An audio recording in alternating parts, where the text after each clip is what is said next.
ఉన్న ప్రముఖ దేవాలయాల్లో ఒక దేవాలయంగా వెలువెత్తుతున్నటువంటి వేసాలమ్మ దేవాలయ ఉత్సవాలు జరుగుతూ ఉన్నాయి.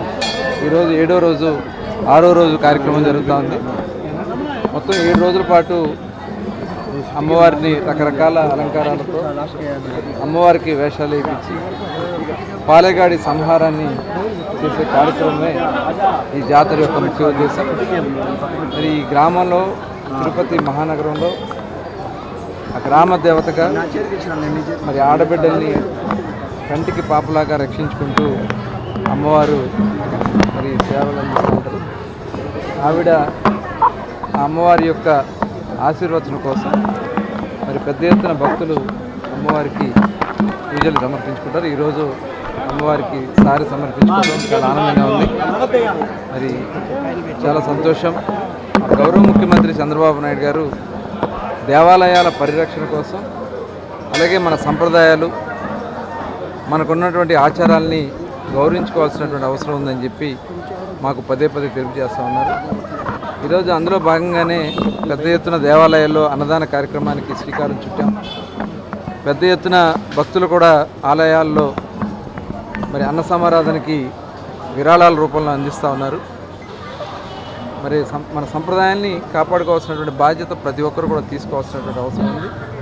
మరి ఈరోజు ఇక్కడ ఈ ఆలయ సంప్రదాయాల ప్రకారం అమ్మవారికి సారి సమర్పించుకోవడం చాలా ఆనందంగా ఉంది.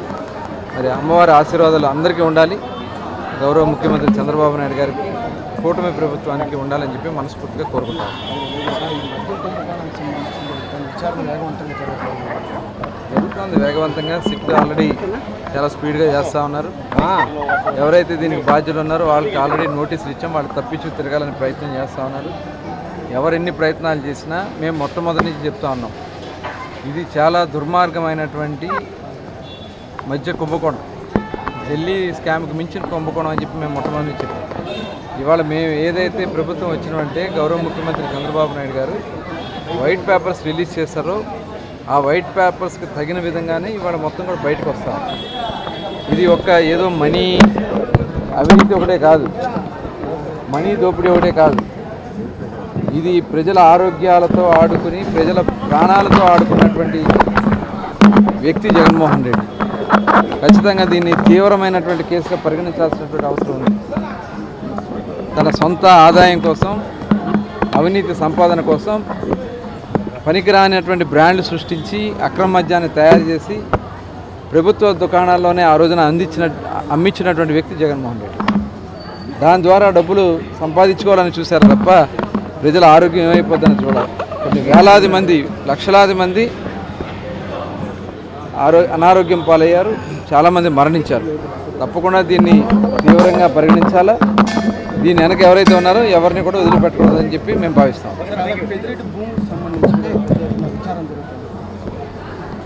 ఇక్కడ కాదు, ఒకళ్ళు కాదు, పెద్దిరెడ్డి గారు ఉన్నారు, జగన్మోహన్ రెడ్డి గారు ఉన్నారు, వైఎస్ఆర్ పార్టీ మంత్రులు ఉన్నారు. అందరూ కూడా ఎవరు కూడా తప్పించుకోలేరు. ఇవాళ వాళ్ళు ఇష్టం వచ్చినట్టుగా అధికారం ఉంది కదా అని చెప్పి అధికారుల్ని చెప్పు చేతల్లో పెట్టుకుని ఇష్టారాజ్యంగా మనం చూసాం. మదనపల్లిలో మరి ఆడియో ఆఫీస్లో ఫైళ్లు తగలబెట్టినటువంటి విధానం, ఇవన్నీ కూడా మనం చాలా తీవ్రంగా పరిగణించాల్సినటువంటి అవసరం ఉంది. ఇవాళ ఎవరు కూడా తప్పించుకోలేరు. అధికారం ఉంది కదా అని చెప్పి ఇష్టం వచ్చినట్టు చేస్తారు. ఇవాళ ఒక్కొక్కటి మొత్తం కూడా బయటకు వస్తూ ఉన్నాయి. అందరి మీద కూడా చర్యలు తీసుకోవడం జరుగుతుంది. నత్తనడక ఏం లేదు. మేము వచ్చిన దగ్గర నుంచి అన్నీ తీసినాం. అన్ని కుంభకోణాలు ఉన్నాయి, ఒకటి కాదు, రెండు కాదు. ఇవాళ ఒక డొంకలాగుతామంటే మొత్తం తీగంతా కదులుతా ఉంది. ఒక వ్యక్తిని తీసుకొస్తామంటే మొత్తం వాళ్ళ హిస్టరీ అంతా చెప్తున్నారు. వాళ్ళు మీరు చూశారు, విజయసాయి రెడ్డి గారే స్వయంగా చెప్పారు. ఇది ఈ మద్యం కుంభకోణంలో మెయిన్ బాస్ ఉన్నారని చెప్పినటువంటి వ్యక్తి విజయసాయి రెడ్డి గారు, A2గా ఉన్నటువంటి వ్యక్తి. ఇవాళ ఒకళ్ళు లాగుతూనే మొత్తం డొంకంతా వస్తుంది. దానివల్లే ఇది ఆలస్యమైనా ఎవరు కూడా తప్పించుకోలేరు. ఇప్పుడు వేగవంతమైంది. సిట్ వేసిన తర్వాత చాలా స్పీడ్గా నడుస్తూ ఉంది. భూముల విషయంలో కూడా త్వరలోనే మొత్తం విచారణ ఫాస్ట్గా చేయాలని కూడా ముఖ్యమంత్రి గారు ఆలోచిస్తున్నారు. తప్పకుండా జరుగుతాయి.